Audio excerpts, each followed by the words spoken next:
road to WrestleMania is on. Throughout the last couple of weeks, we've had clues and teases as to how the event of WrestleMania will shape up. However, it's never more clear than the Royal Rumble. Will Cena get his third Rumble win? Will Punk get his WrestleMania main event? There was a lot of excitement for this event, unlike the last ones. Sort of gives an optimistic feeling heading into WrestleMania. But with that said, let's get into it. Okay, Stephanie McMahon came out for the first time since WrestleMania to introduce everyone to the show. She appeared on SmackDown, I believe, last night, but this was her first appearance on the stage or in the ring. The first match on the show was the Women's Royal Rumble match. For a Rumble, the build for this match was horrible and doesn't remind you of the value of a title match at WrestleMania, because that's what they should have done here. The whole build should have been centered around the WrestleMania title shot. There wasn't much attention on this match for the last few weeks. Io and Morgan started things off. One thing I noticed is that a lot of the talent was over. The woman had some crazy reactions from the crowd, and they had this ESPN-esque bar on the bottom. For some reason, it annoyed me, but it's not a big deal. Chelsea Green was out here celebrating like she threw out all four of them, and they Muhammad Hassan'd her.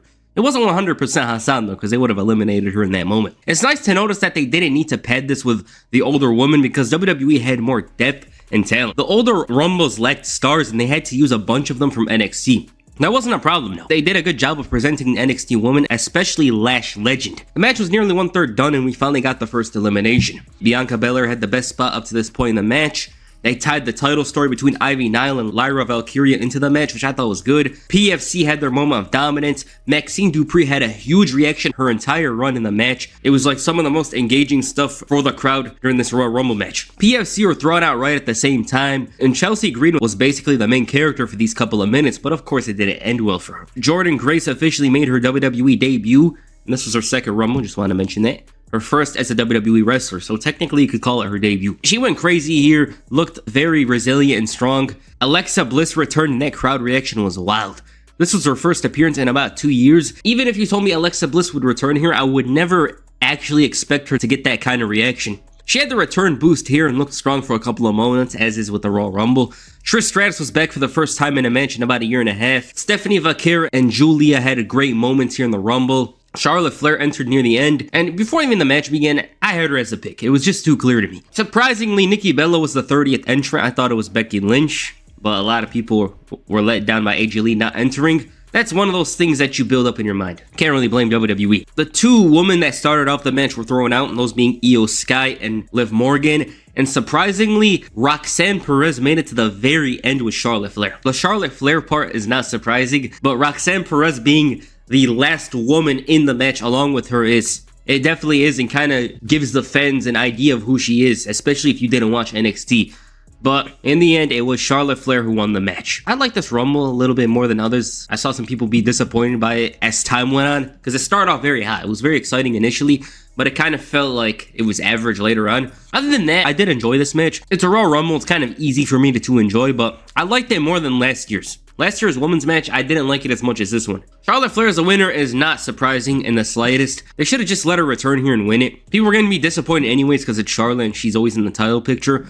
But we haven't seen her around in a long time, so there's that. It really looks like it's going to be Tiffany Stratton. Really makes sense a lot. She was my pick ever since they announced her as a Rumble entrant. Yeah, this was a solid Royal Rumble. I enjoyed it for what it was. There wasn't much that I had a problem with here. I low-key hate the way Bianca, Liv Morgan, and Io were eliminated. I despised it because when it comes to the women's Rumble matches, one thing I noticed is that even if you're a top woman, they don't sell your elimination well. I remember Sasha Banks a couple of years ago was eliminated like she was a jobber when half of the people considered her the contender to win the whole Royal Rumble. Becky last year as if she wasn't even close to challenging for the title, which she did. Belair is always someone who should be around near the end. I never understood why she wasn't in the Final Four, because if it's Charlotte or Rhea Ripley, all of a sudden we care about how they're presented in losses. Even Liv Morgan. I wasn't a big fan of her title reign, but she held the title for a long time. You'd expect her to feel more prominent. Yeah, she lasted long, but that's it. The strangest thing about this entire match is the fact that Jade Cargill wasn't around. They built this story of her being attacked by a mystery attacker, yet haven't explored it much. Maybe they're saving it for later on to make it much bigger. But the Royal Rumble could have been a great place to actually do it. The next match was a 2 out of 3 falls match for the Tag Team Championships. DIY defend the gold against the Motor City Machine Guns. Sabin and Shelley feel betrayed by DIY, who sold their souls to the titles. The heels were presented as sleazy and dirty heading into this one, but it was way more apparent during the match. These guys were sneaky and always had the referee distracted. While the challengers shined initially, the heels outsmarted Motor City Machine Guns with a fake tag to win the first fall. It was very tough for Shelley and Sabin, especially because the heels had the edge and were dominant, but their high flying skills brought them the much needed opening to respond to the first fall with Skull and Bones to make it 1-1. The fans were into this match, and why wouldn't they?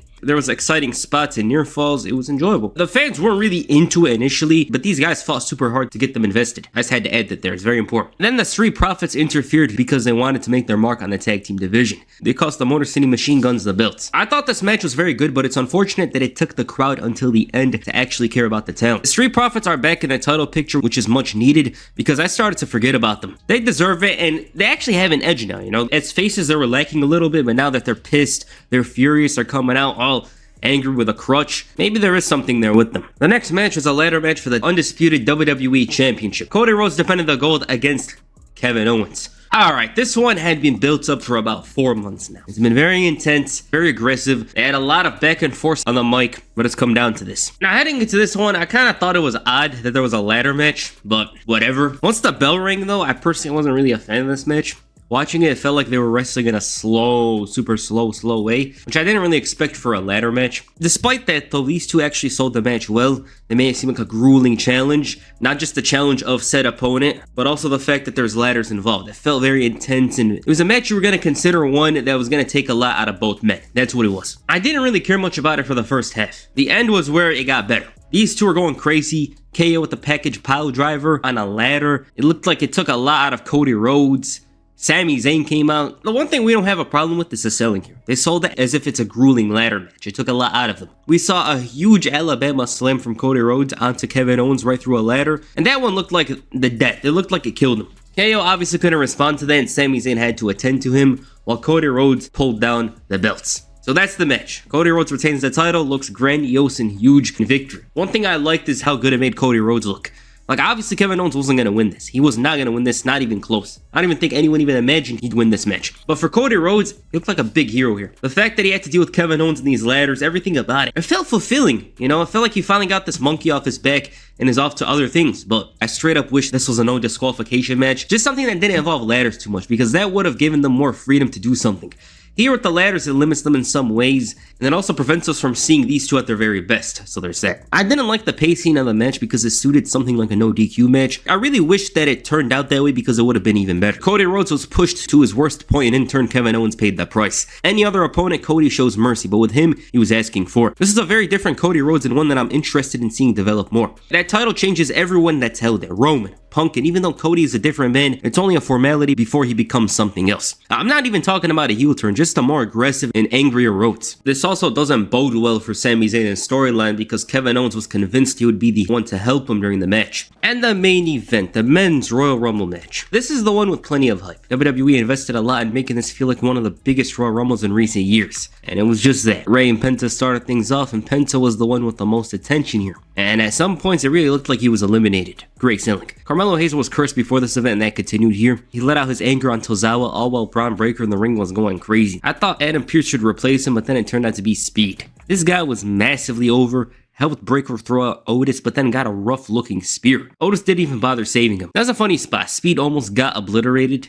Well, he actually got obliterated. We're not going to say almost, because he got flattened. You know those spears where your head is forward and Whiplash is backwards? That's what happened to him here. Jacob Fatu made the biggest impact here. Ludwig Kaiser saved himself just to get thrown out in seconds. Joe Hendry finally made his Rumble debut. Roman Reigns entered at number 16, and I never imagined seeing the big dog and Joe Hendry in the same ring. A great encounter between Breaker and Reigns with him thinking he has him figured out. Jacob Fatu and Roman Reigns tease. Drew McIntyre finally confronting the big dog. It was electric. Finn Balor came out with a new song and zero reaction. It was kind of sad. Penta had a great showing, but it was thrown out by Balor after 40 minutes. AJ Styles returned with his old theme song, which was great, and the fans were happy to see Styles back. Braun Strowman came out with a vengeance and eliminated Fatu right before John Cena entered at number 23. Then we got CM Punk coming out. This was crazy. Seth Rollins followed up, and watching this was very star-studded. Drew was instigating a lot and even got Jay to eliminate Sami Zayn at one point. By accident, of course. Logan Paul entered at number 30. McIntyre surprisingly got eliminated by Damian Priest, and maybe they'll set up something, even though both men are on different brands. There's a rumor going around that Drew lost it and walked out of the show, stormed out in anger, but I don't even know what that's about. Apparently he's pissed off that someone did too many moves in the Rumble match. I don't know if that's true, but who cares? Logan Paul thought he's Kofi Kingston. LA Knight threw out Priest, and at this point the ring was getting empty. Paul eliminated AJ Styles, and unlike the Priest and Drew thing, I'm convinced he's going to be AJ Styles' WrestleMania opponent. It just makes too much sense. Roman and Seth interacted once again for the first time in about a year, all for CM Punk to throw both of them out, followed by Logan Paul eliminating him. This led to an intense turn of events with the Shield guys and CM Punk going insane. It was actually Rollins and Punk going insane. More so, they lashed out on each other, and Roman Reigns was the one who suffered the most. This confuses me a lot. It's so confusing because how does a three-way work if they're even gonna do it? The final two ended up being Jey Uso and John Cena. We all knew how it would go. I mean, was it gonna end any other way? First of all, this is the most random final two ever. Not because of John Cena, but because of his opponent. Jey Uso? But we all know who was gonna win. Jey Uso won. Wait, Jey Uso? What? This is the most shocking Royal Rumble result ever. I was amazed they actually followed through with it. Jey Uso didn't even feel like a huge threat last week, yet now they made him the winner. I'm more confused after the Rumble than I was before. And this is supposed to be the event that answers all your questions heading into WrestleMania. Yeet, man. The thing is, Jey is incredibly popular now and he sells a lot of merch. It's just, whenever someone's in the main event, they need to show more and be capable of having those long matches. Jey just faced the world champion a week earlier, yet that's the match for WrestleMania. If he even gets to WrestleMania, but we're not gonna say that. We're just gonna assume he's gonna get a title shot. The timeline is in shambles. But personally speaking, I think he needs a little more before going up to the very top. It's not like I'm saying a new take or breaking ground. That's literally what I believe. Take away his entrance. A lot of his popularity goes away. I obviously get and know why they did it. We know why. Just looking at it from a different perspective, I guess this is just WWE's way of trying to make a new star. It's just with Jey Uso, I can't see him as a super, supreme main eventer. That's why. With that said, this was a great Royal Rumble match. Star-studded. I do want to mention one thing. Now that we know how Cena's retirement tour is going, I don't get why they never had small encounters with Roman and Punk, even Rollins. They had the space and time to do it with that long-ass Rumble match, yet we got nothing. Apparently it was 80 minutes, yet they didn't bother doing one of those spots. Drew McIntyre's whole quest of going after the bloodline just feels dry and very stupid at this point because he's supposed to go for the head. He's supposed to go for the head of the table, but he doesn't feel like he's accomplishing any of his goals. That ending was surprising though. I will say, good or bad, whatever you think, that was one of the most surprising turn of events I've seen in a while. Jey Uso Royal Rumble winner. Never thought I'd see it. I was actually like him. Maybe Rock will come out number 31. But then the show ended and he actually became the official winner. It's insane. Alright, that's Royal Rumble 2025. I know a lot of people seem to dislike certain things on the show, but I like this event low-key. The women's match, I liked it more than last year's definitely. Would have preferred for Io Sky to win it, but Charlotte's always the one they go to whenever they need some big WrestleMania match. She's always the answer. The 2 out of 3 Falls Tag Team Championship match was solid. I liked it. The WWE Championship match, I didn't like it initially, but it got better as time went on. Those two went insane. They hurt each other, they damaged each other, and it sold the match well. That's how you sell a match. Because at the end of the day, this was about the WWE Championship, and it showed with their performance. And Cody Rhodes came out of it looking like he actually deserved the match and the title. It was great. And of course the main event was good. It's just like Jey Uso is crazy. It still surprises me that he actually won the Royal Rumble. I'd put Braun Breaker, I'd put Drew, I'd put CM Punk, John Cena, even Roman again. I'd put Roman again, Jacob Fatu, all these guys over Jey Uso. I would never even consider the possibility of Jey Uso winning, but he did. It's crazy, so yeah. Alright, what do you guys think of the Royal Rumble? Please comment down below, and that's it for this video. Make sure you hit the crossroads on the like button, and perhaps the AA on the subscribe button. Peace, I'm out.